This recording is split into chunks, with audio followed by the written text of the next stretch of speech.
कहीं भी लक्ष्य करें तो जो भी चीज पर आप ध्यान दें वही वो कार्यान्वित हो जाता है, वही उसका असर आ जाता है। ये तो एक आत्मा का विशेष रूप है, उसके प्रकाश में आपको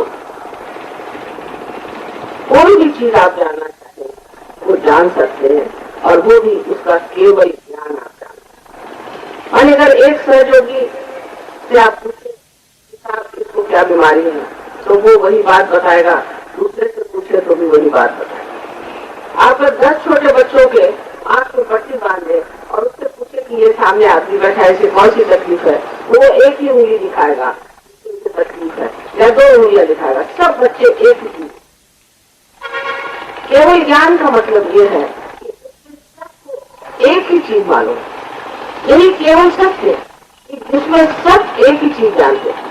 अगर सभी लोग एक चीज को जान जाए तो वो ही सत्य है, तो झगड़ा काहे का करेंगे।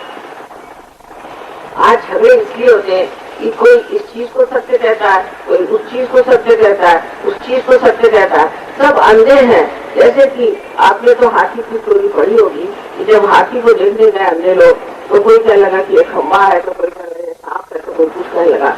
इसी प्रकार जब हमारा आत्मज्ञान प्रकट नहीं होता है, जब तक हम केवल ज्ञान को प्राप्त नहीं होते हैं, तो हम सब अलग अलग तरह से जैसा जैसा हमारा मस्तिष्क चले उस तरह से सोचते हैं, उसी तरह से हमारी धारणा होती है, और इसलिए उसी को सत्य मान के हम झगड़ा करते हैं। किंतु सत्य को जानना ही सबसे बहुत जरूरी चीज है आज, जिससे कि आप सब समझ लीजिए इस बात को कि आप एक ही परमात्मा को करते हैं। इसी भूमि में आपको पता है श्री कृष्ण ने अपना विराट स्वरूप अर्जुन को, और इसी भूमि में अर्जुन ने देखा था कि उनके शरीर के अंग प्रत्यंग में एक एक देव देवता बैठे। इसी प्रकार जब आप सहयोग में उतर के आत्म साक्षात्कारी हो जाते हैं, आप महसूस करते हैं कि आपके अंदर एक सामूहिक चेतना जागरूक हो, वो ऐसी कि जैसे ये हाथ हमारा, इसको अगर कोई तकलीफ हो जाए तो सारे शरीर को उसका ज्ञान हो जाता है और सारा शरीर उसको ठीक करने के लिए दौड़ता है। इसी प्रकार सारा समाज एक हो जाता है। मैं जब रशिया गई थी तो मुझे बड़ा आश्चर्य हुआ कि रशियन लोगों के लिए जर्मनी से 25 लोग दौड़े हुए हैं, और बड़ी भावना ऐसी उभरी मेरे अंदर कि इन लोगों ने जर्मनी में जैसे कितनी दुश्मनी हो चुकी थी और कितने रशियन को मार डाला था, कितने इनके साथ अन्याय किए, और ये दौड़े चले आए 25 के 25। तो मैंने उनसे पूछा कि भाई तुम किस लिए आए हो यहाँ, क्या तुमको होगा। कहने माँ हमारे बाप दादाओं ने बहुत बात हमसे बर्दाश्त नहीं था, लेना हमें अच्छा नहीं लगता, उससे हम बहुत दुखी हैं, और हमने सोचा कि बड़ा अच्छा मौका है इस वक्त जा करके अगर हम इन लोगों का तो कुछ तो हमारी जो दुखद भावनाएं हैं वो थोड़ी सी तो सहलाई जाएगी, थोड़ा सा तो। एक जमाने में जो चल चल करके गए थे और हजारों ऐसे रशियन को मार डाला था, आज उन्हीं के बच्चे उनको लुटकार रहे हैं। ये देखिए हमसे जो कुछ हो सकता है हम आपके आत्म साक्षात्कार के लिए करें। और उन्होंने बड़ी मेहनत की, बड़े प्यार से, बड़े दुलार से, बहुत ही नजाकत के साथ रहना चाहिए, उनसे बातचीत की और उनको आत्म साक्षात्कार। यह परिवर्तन सिर्फ आत्म साक्षात्कार के बाद ही आ सकता है, उससे पहले नहीं आ सकता। उससे पहले मनुष्य अपने अहंकार में या कुसंस्कारों में नहीं जीता।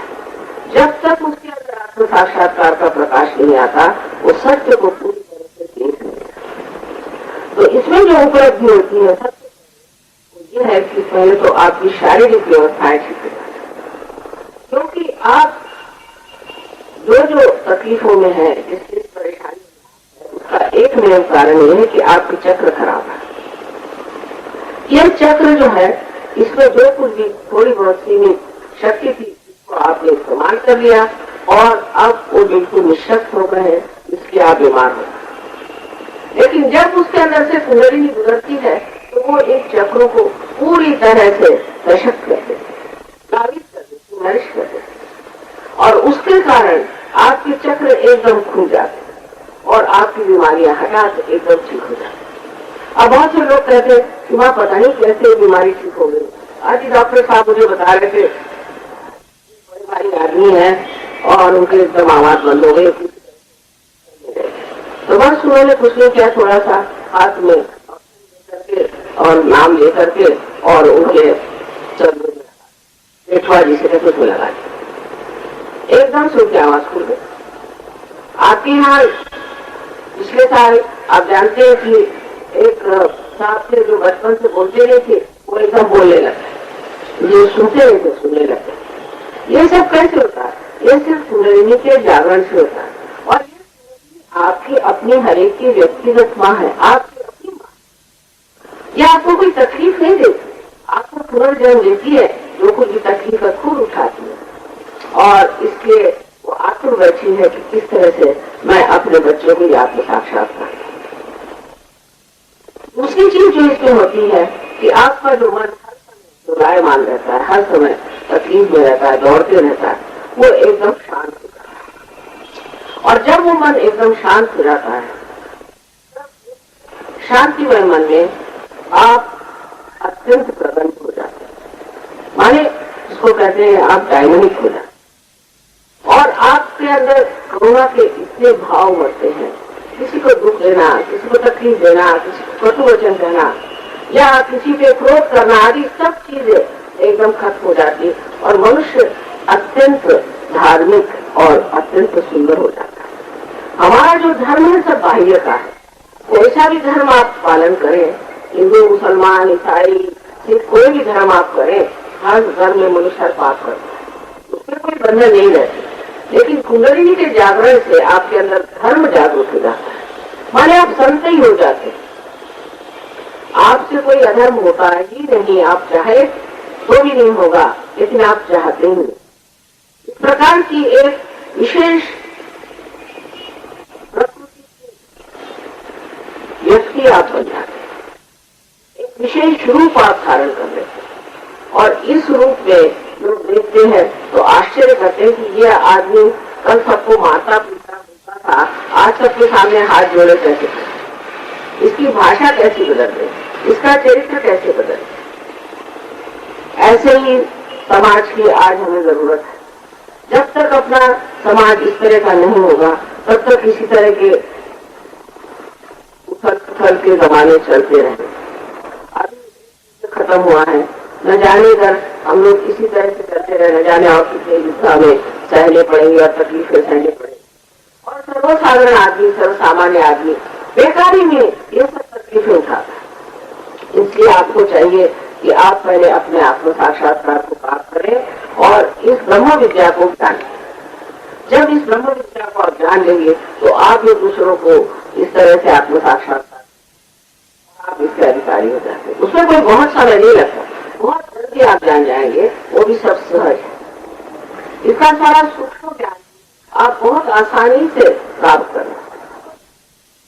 तीसरी चीज मैंने देखी है कि जो लोग सहयोग में आते हैं उनकी बुद्धि भी बहुत प्रबल हो जाती है। बुद्धि में जो गलत चीजें हैं जिससे हम लोगों को ठगते हैं, बताते हैं और झूठ बोलते रहते हैं, वो सब जाकर के एक बड़ी तैयार होती है और जो कि ऐसी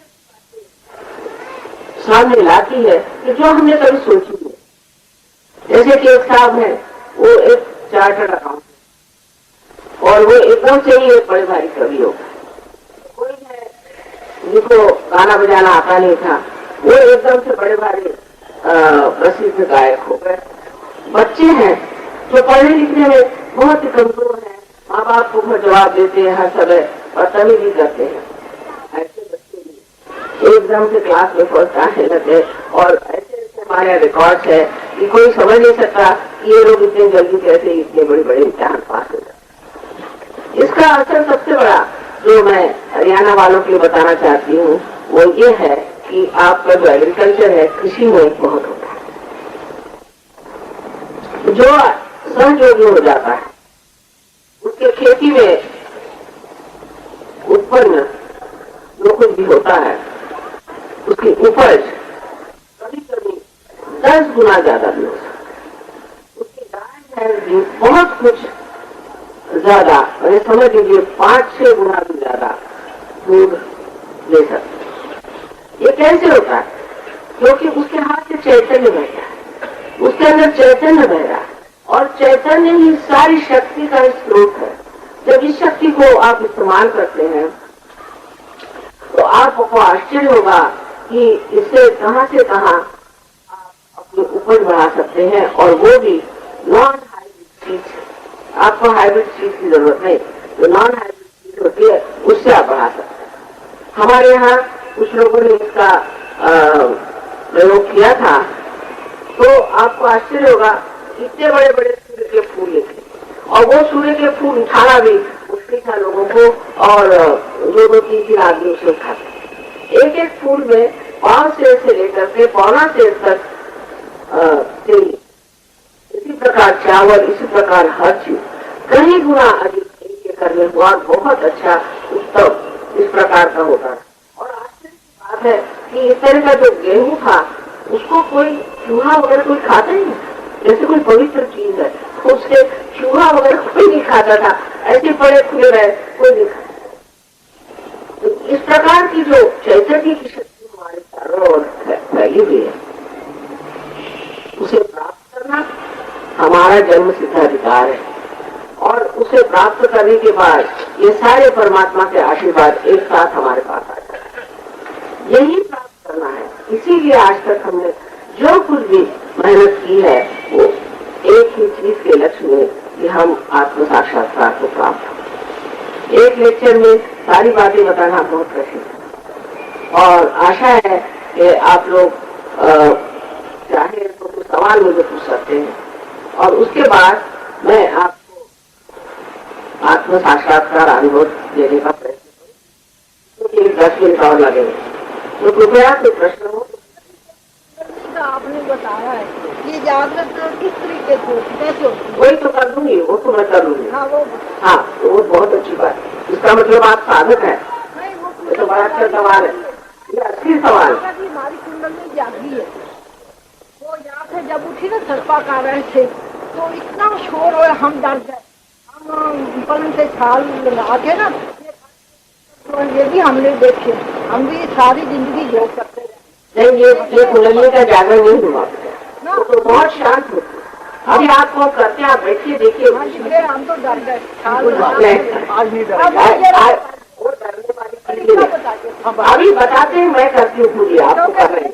हमने सोचा था कि हम करनाल योगी से हमारा मिलाप हो, तो वही ये निर्मल बहन जी का हमें दर्शन होगा। अच्छा बैठो बैठो बेटा, बैठो, तुमको देते हैं, सबको देना है। बहुत अच्छे सवाल किए। उसके घबराने की तो बात नहीं, आपको तो कुछ महसूस भी नहीं होगा। जब तक वो सर से ठंडी ठंडी हवा नहीं आएगी, आपको पता ही नहीं चलेगा कुछ हुआ भी, और हाथ में भी ठंडी ठंडी हवा लगेगी। ऐसी अगर गड़बड़ हो गई हो, इस तरह का आपको हुआ हो, तो थोड़ी सी गड़बड़ है, उसको ठीक करना होगा। आपने गड़बड़ नहीं, पर उसमें गड़बड़ होगी। जैसे कि आप देखिए, ये बिजली है, अगर आपको पता नहीं हो, किसी को अनधिकार हो, और वो जाके प्लग में उंगली डाल दे तो जल जाएगी। जानकार होना चाहिए, समझे ना। अभी हम कर देते हैं आपकी जागरूक। और कोई प्रश्न है? माता जी, मैं हठ योग करता रहा हूँ, लेकिन मुझे इसमें कोई पता ही नहीं लगा कि चक्रों के बारे में। हठ योग कर रहा हूँ। क्या कर रहे हैं? हठ योग करना है। ये कह रहे हैं कि मैं हठ योग करते रहा और मुझे कुछ मिला ही नहीं। हाँ माने 2 नाड़ियां है, हाँ और था, सूर्य और चंद्र 2 नाड़ियां हैं, उसको हठ योग कहते हैं। हठ योग में अष्टांग होते हैं, उसमें से आप जानते हैं कि अष्टांगों में से इस तरह के अनेक प्रकार हैं। उसमें से आसन इतना सा एक छोटा सा हिस्सा है। हम लोग हठ योग का मतलब है कि शरीर को मोड़ना, शरीर को घुमाना, इसी को समझते हैं, ये गलत बात है। क्योंकि अंत में अगर आप देखें तो किसके सब करते हैं, उसी समाधि अवस्था को प्राप्त करने के लिए। और पतंजलि ने पूरी तरह से वर्णन किया है कि समाधि अवस्था को प्राप्त करने के लिए ही ये सब करना चाहिए। अगर उससे सिर्फ आप 5 दिन इस तरह से व्यायाम करते रहे, एक्सरसाइज करते रहे, तो वो किसी काम जो हम आपको अभी बता सकते हैं कि इस तरह का आसन आप करें। और ये सारा शास्त्र है। अगर आपको पेट खराब है और आप आपके गले का ही आसन करते हैं तो आपका पेट तो खराब हो जाएगा, गला भी खराब हो जाएगा। इसका सारा शास्त्र है। कोई जरूरी नहीं कि आप आसन करें सर्दियों को, और अगर जरूरत हो तो बताया जाएगा कि आप एक आसन इतना कर लीजिए, इससे आपको फायदा हो जाएगा।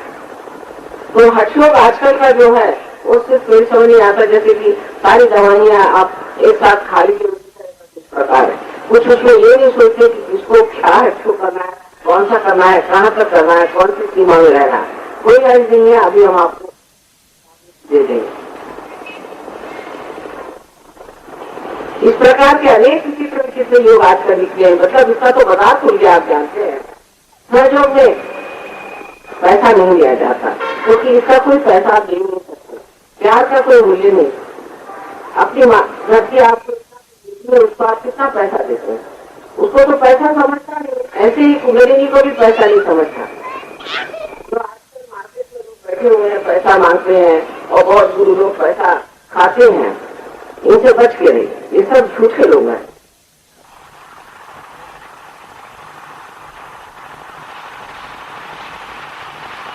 और कोई सवाल है?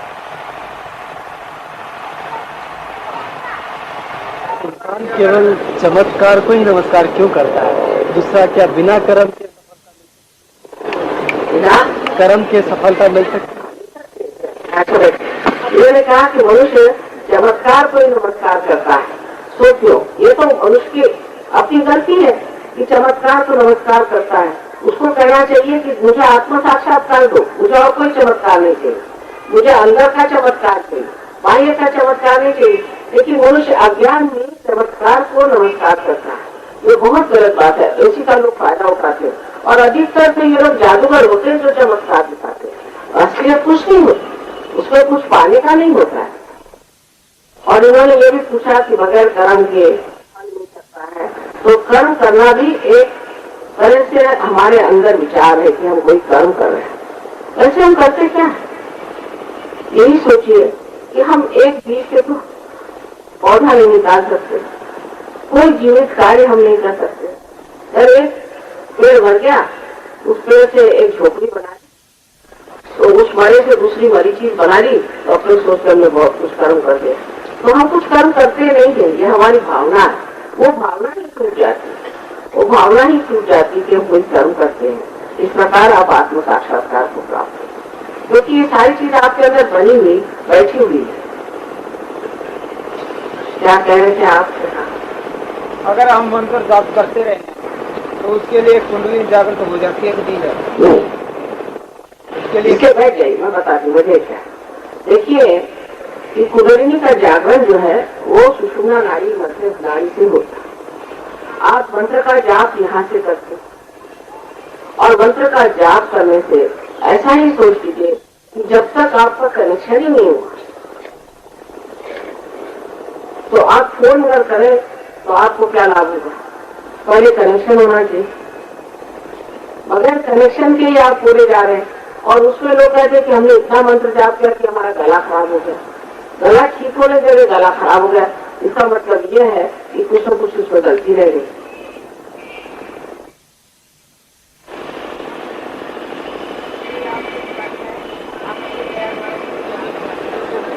माता जी एक मिनट क्या आप अपनी कृपा द्वारा मुझे भी आत्म साक्षात्कार का ज्ञान दीजिए। वाह भाई, और फिर तो बहुत अच्छी है, सब अच्छी बातें कर रहे हैं। ठीक है, आपको अभी देखते हैं। माता जी हमारे घर में क्लेश रहता है हर टाइम, और गुस्सा मुझे बहुत आता है। मैंने जिस दिन से आपकी फिल्म देखी है इधर SD स्कूल में, तो आज मुझे पता लगा है, मुझे मेरा दोस्त लेके आया। तो मुझे बस शांति चाहिए। अब धीरे धीरे हो ही जाएगा, सब ठीक हो जाएगा। तुम इसमें ध्यान रोज क्या करो, जैसे बताया गया है, उसे एकदम शांत हो जाओ। फर्क आ गया कह रहे हैं, बताइए बताइए। हमारे घर में क्लेश रहता है, उसकी वजह से मैं आप हमारे से कोई दवाई नहीं करती। हमारे घर में कहते हैं कलेश रहता है, इस वजह से बीमार रहते हैं, कोई दवाई नहीं है। आप कोई जरूरत नहीं, आप इसे पा लीजिए, सब कुछ ठीक हो जाएगा। जैसे कि हमें लगता है कि हम फ्यूचर में हैं,